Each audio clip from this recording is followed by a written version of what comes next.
Здравейте! В малко по-предишния видео си говорихме за Intel и AMD.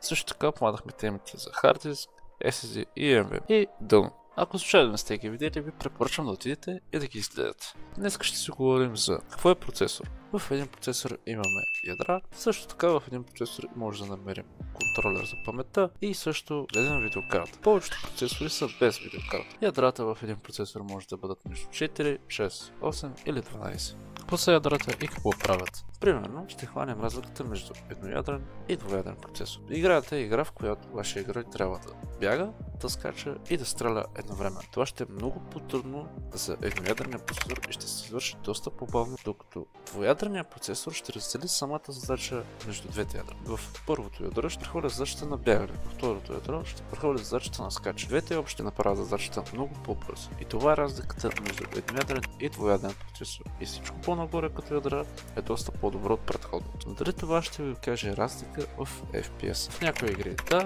в някои игри не. Тук ще отворим една скоба и ще говорим за две нови понятия, именно CPU и GPU Bound. Започваме първо с CPU Bound. А какво всъщност е това?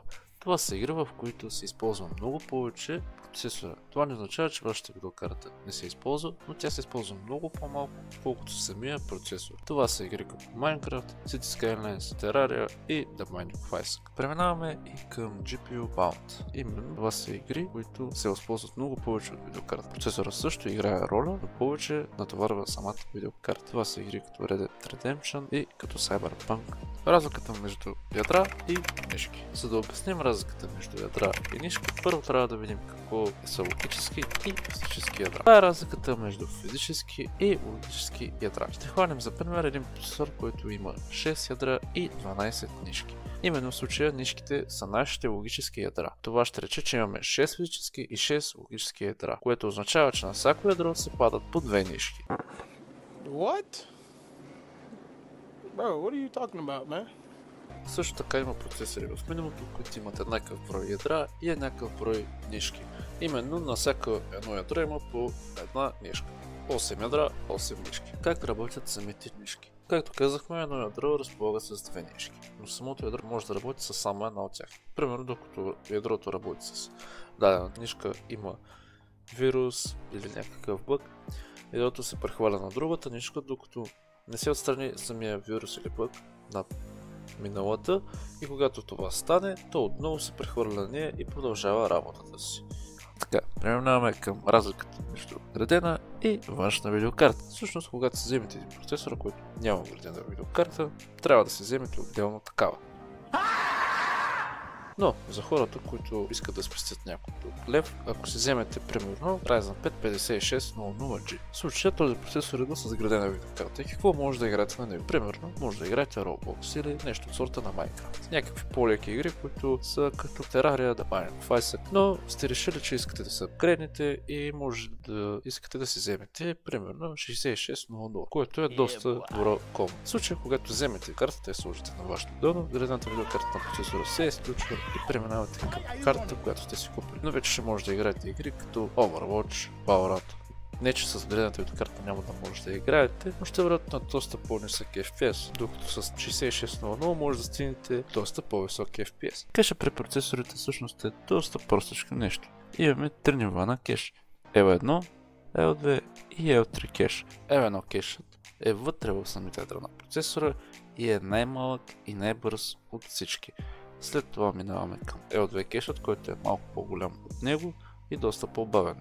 След това преминаваме към последния L3 кеш, който е най-голям и най-бавен от всички. Звучи доста сложно, но сега ще ви покажа, че всъщност не е така, както си мислите. Когато процесорът търси определени данни, той започва да ги търси първо в кешът. Когато определените данни няма в кеша, се нарича кеш мисия. Да препраща данните към L1 кеша и оттам те се препращат към процесора. Когато процесорът ви започва да търси нови данни и ги няма в кеша, прави абсолютно също, но старите данни L1 кеша, които се стоят запазени, се местят в L2, за да може новите данни да отидат на L1 кеш. Но какво ще стане, ако самите данни бъдат намерени в кеша? Процесора ги взима от кеша и ги праща отново натам. Така става много по-бързо и няма нужда да минава през рамта. Това се нарича кеш и така самият процесор спестява много повече време. Вместо да минават през рамта, те директно се взимат от кеша и се препращат. Когато отново търси данни и ги няма в кеша, самият цикъл продължава по същия начин. Новите данни отиват на L1 кеша, докато старите отиват на L2 и L3 кеша. Така самите данни запълват L1, L2 и L3 кеша, без да бъдат запазени в рамта, само в самият кеш. Но какво ще стане, ако целият кеш е пълен и процесор намери нови данни, които трябва отново да запази там? Това означава, че последните данни, които сме запазили на L3 кешът, ще бъдат прехвърлени в рамта и оттам другите данни от L1 и L2 се вместят надолу към L2 и L3 и новите данни застъпват отново първата позиция на L1 кеша. Това е целият цикъл на кеш паметта. Всъщност отдолу виждаме едно блокче, което има 44 000 транзистора и над тях има металопроводници. Над тези 44 000 транзистора има 5 слоя с метални проводници. В тях и около тях има изолационни материали, а всъщност са 17 метални слоя от проводници, от които най-отдолу, където са самите транзистори, се извършват целите изчисления на данни, а в средата се движат данните около самите ядра, а най-отгоре целите данни се движат около самия процесор. Надявам се това клип ще ви е харесало. Ако е така, не забравяйте да ни последвате във всички останали социални мрежи и останете с нас и следващия път, където ще си говорим за какво е RAM.